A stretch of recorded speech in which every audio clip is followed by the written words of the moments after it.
With the new Call of Duty, we have tons of settings to go over, and we're going to go ahead and simplify it for you because a few things have changed from Black Ops 6 going into Black Ops 7 to simplify things and make it so that it runs much smoother for your system, regardless if you're on a high-end or low-end system. And before we get too deep into the in-game settings, we have a couple things to set up with your computer in terms of your config file, your Nvidia settings, and things along those lines to get you dialed in on that end. And how I got this all set up was with FPS Hub, who took care of me and getting me dialed in on these things in this particular order as well. So to set up the config file, you're going to go ahead and type at the bottom of search bar %local app data %, and on there you're going to click Activision, then Call of Duty, players, and you're going to delete the 3 files that are in there. You're going to copy and paste the 3 files from the WeTransfer in the description, and that'll basically get you set up on a good baseline if you go ahead and look through it.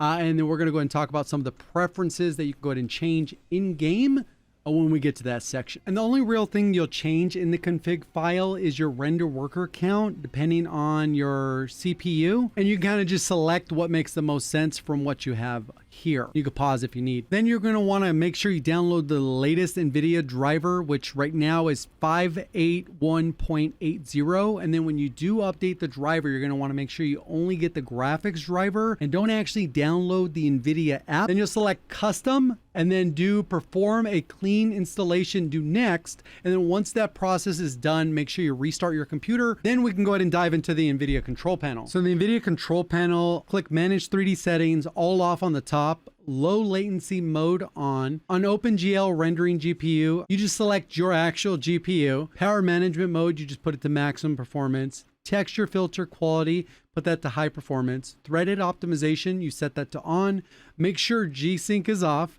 And then in the color settings, you can go ahead and set your digital vibrance to 70%. Generally, this is a preference, but this looks good. And when you go to double check your resolution, make sure you're in the PC section and not the ultra section. So you have the matching monitor, resolution, and frame rate. So I know those things were a little bit more technical. We're gonna get a little bit more simple as we go into the in-game settings. I also have a discount code with FPS Hub if you wanna get individualized help. He ended up helping me out, figuring out some of this optimization, but then also finding out that I probably need a CPU cooler that's a little bit better than what I have to kind of protect the life of my CPU. But that's an aside. Let's get into the in-game settings. So that config file is going to go ahead and already have a lot of these things, so you don't have to worry about them, but I'll go ahead and read through if in case anyone doesn't want to do that config file, even though there's a bunch of other good stuff in there that you can just download, import it in, and you're good to go. So full screen exclusive, I'm on a 4090, 240 hertz and 1440p. I know some people might not be on that, so obviously based off what your hardware and system and monitor are, you'll adjust it based off of that.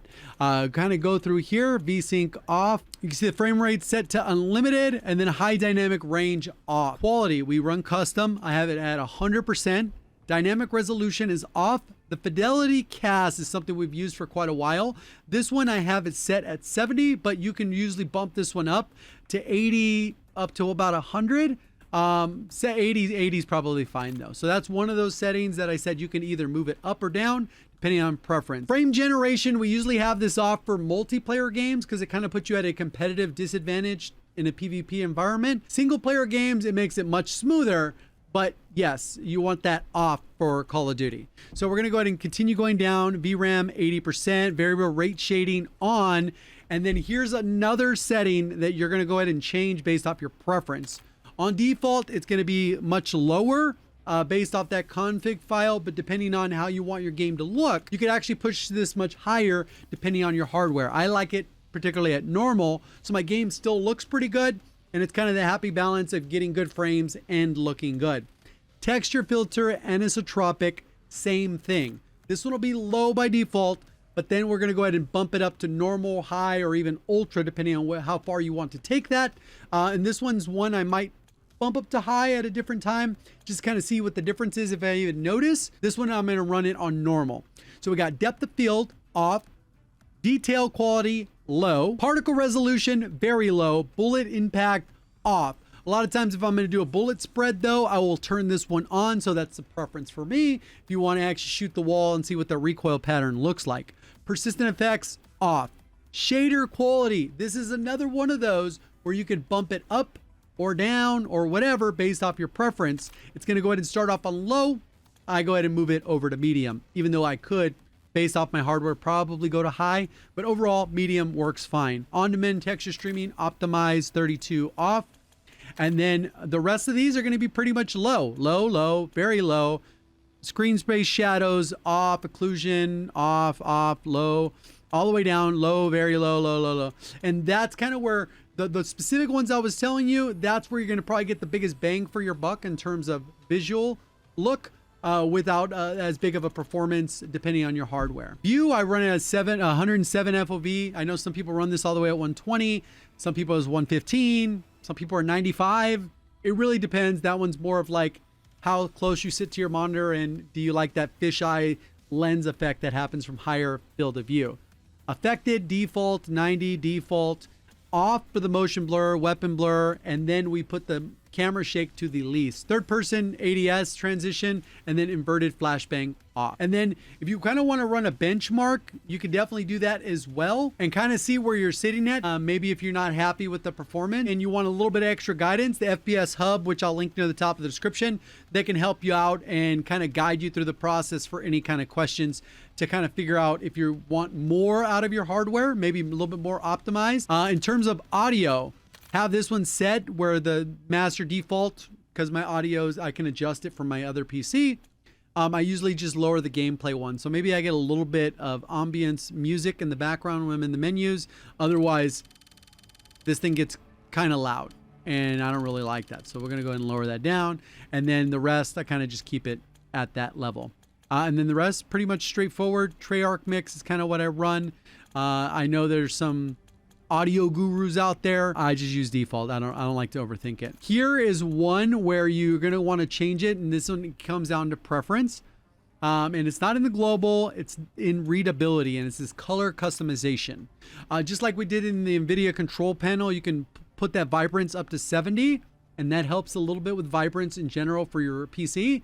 You can actually come down here, put filter 2 in the color filter setting, and then put both for world and interface, and then bump up the world color intensity to 100. It'll be at 70, and then interface color intensity, that'll already be at 100. So you're set there. And then this is my own personal preference. You could change a bunch of the HUD stuff. I usually keep everything default except for the HUD bounds. I usually bring those in so that I don't have to look as far or turn my head as much to look at the minimap, especially since every mode has a minimap now.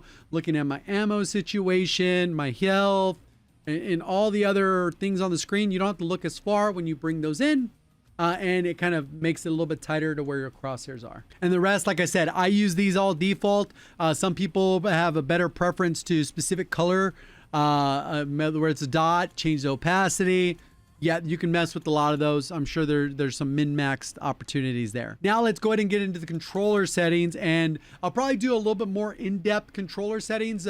These ones have been pretty similar that we've had for a while. I really wish they would like put them in order where they make the most sense, but I don't see that necessarily happening right away. So this is for controller settings. I play flip trigger, so my L1 and R1 are how I aim down sight.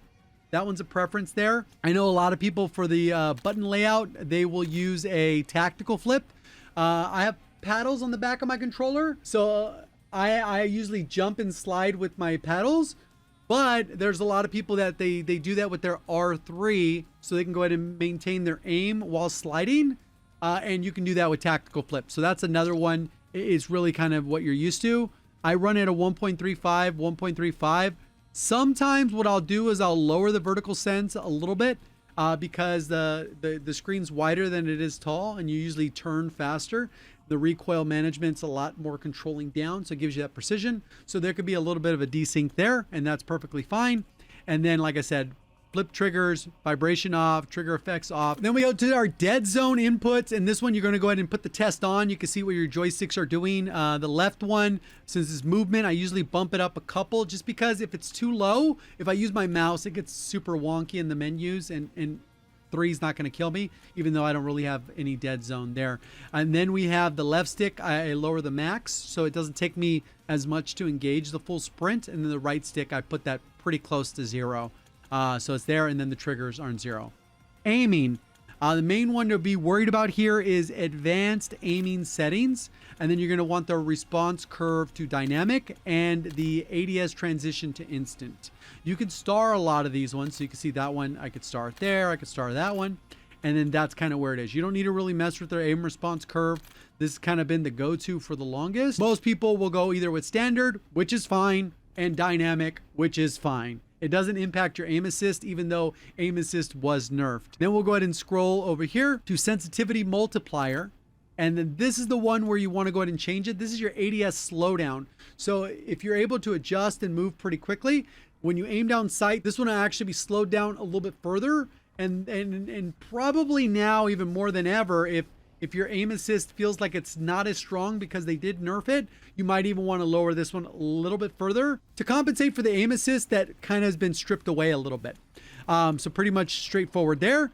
And then movement, we have sprint assist. We do that tactical sprint assist on, mantle assist off.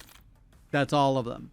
And then we do crouch assist off, corner slice. That's the one where you kind of edge around the walls. Wall jump assist, I have this one off. And I have that one off because you don't want to like wall jump and you accidentally wall jump when you're next to a wall and you're not trying to. Slide behavior, tap to slide. I know hybrid was pretty popular for this one for a while. I just stuck with tap to slide. Primarily because they got a little bit wonky. I haven't played with it much since, but overall that's kind of how it goes. And I just use that with short, and it still feels pretty close to hybrid. Not identical, but pretty close. Automatic airborne mantle off, sprint restore on, slide maintain, sprint on, parachute behavior, I have that one off. And then wingsuit activation set to manual. Wall jump activation, I have that set to press, so that when I jump against the wall, I press it once more and then it jumps off. And that's basically the new one with this. Combat roll, I like that more for first person, so it doesn't change my camera much. And then movement settings, didn't really need to change anything else on this side. And then pretty much everything else I kind of have default. There's not much else over there. So that should take care of all your Black Ops 7 settings. If you have any questions, link near the top of the description. Appreciate all the support on the channel. Thank you for watching. As always, have a great day.